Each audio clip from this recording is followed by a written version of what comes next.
So with this little Mustang here, I've got to ask him some questions to help him relax.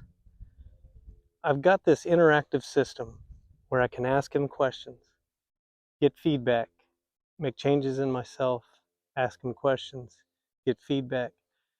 And what I can do is calibrate him to relax and enjoy rather than be tense and uncomfortable and not enjoy. So the ultimate reason that we're going to ask these questions is to get our horses comfortable.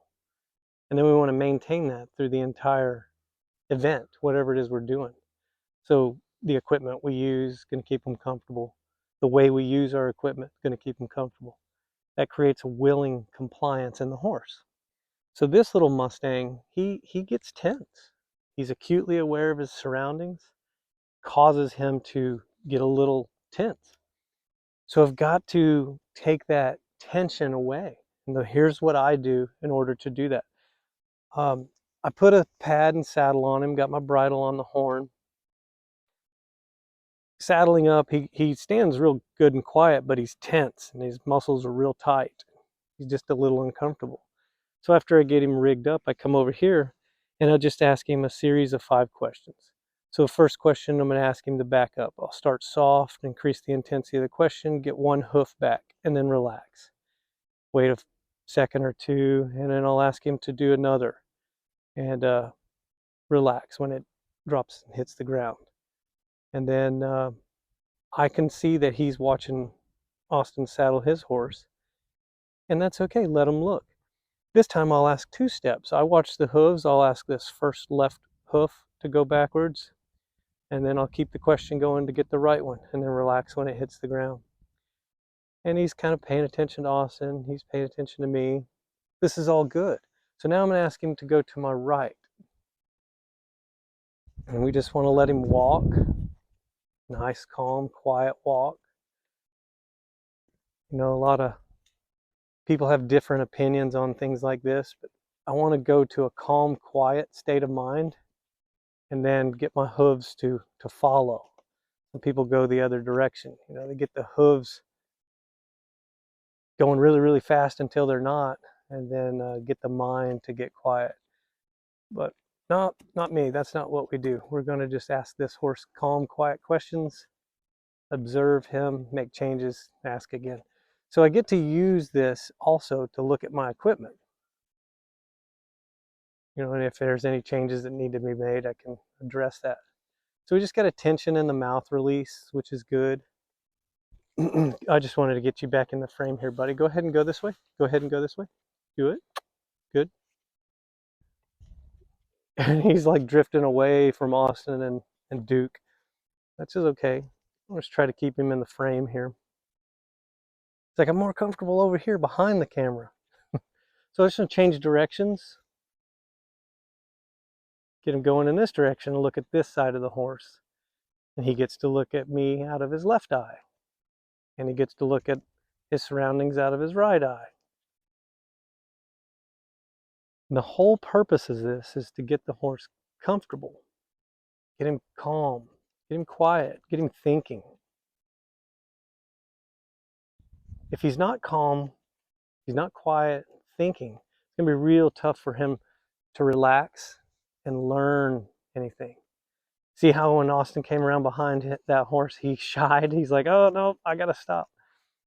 He is a shy horse, meaning he's not going to be intrusive in other people's space. He's going to keep to himself. He'd rather go away than stay. Good question. So now he's looking to me like, hey, can I come in there? That's what we want. We want him to want to come with us, come to us. So now I'll offer it. I'm going to push that hip, draw this horse.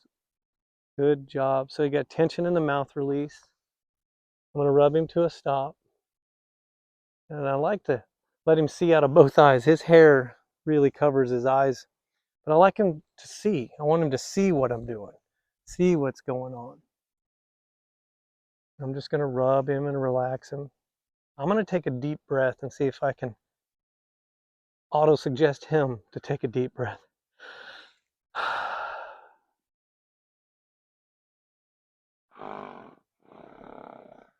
So the power of auto-suggestion is real.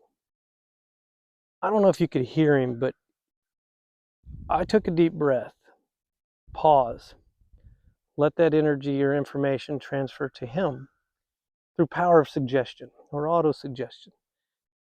Sometimes heterosuggestion is the word, but whatever it is, I got to present to him what I expect from him. So if he's tense, I've got to relax.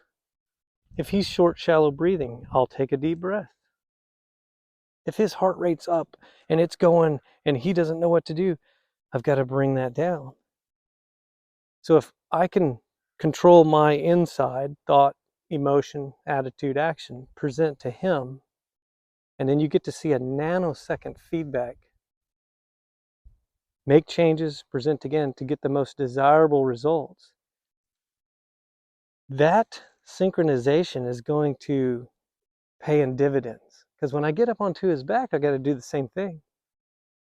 If he's in the mindset of wanting to run away and I get up on his back, we're probably going to run away.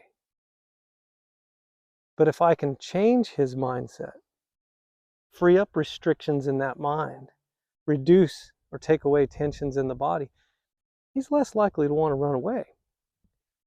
He's more than likely want to wait till I give him some sort of input and then he can respond. And then as we synchronize in the thoughts, actions, mind, body, and I've aligned all of the things in me, present to him, observe feedback, make changes, and get that synergy, get that feedback loop flowing. There's nothing we can go and do and not be safe, not be comfortable, not have total communication. Some people will say, oh, that's control. You're controlling the horse. No, I'm here to tell you, I cannot control this horse. All I can control is me and present to him. Observe feedback, make changes, do it again. Wash, rinse, repeat. It's a collective correction in the feedback loop. That's going to get us to the point where we both understand each other on a level so well that we can go and do anything we want and not have anything undesirable happen. However, I will say, side note, you have to be consciously aware of what you're thinking, what you're feeling, what your attitude is, and what your actions are, especially on a horse like this. As I've trained myself and trained this horse to come together in this relationship, it's a learning experience. This interactive system that we have is unique to myself and the horse. But it's a system to give me desirable results. It's a system to give him desirable results. And it has a compounding effect. It works really, really well. 100% effective, 100% efficient, especially in a once wild Mustang horse that is perfectly fine out there without us. But inviting this type of horse into the human element, I learned these things. I learned to control here, to present there, to observe feedback, to make changes, to do it again, to get synchronized with the particular individual so that I can stay on his back. We can go and do the things we want to do and maintain safety. Stay right there. So hopefully that helps you in your horsemanship, and I'll bring you more videos.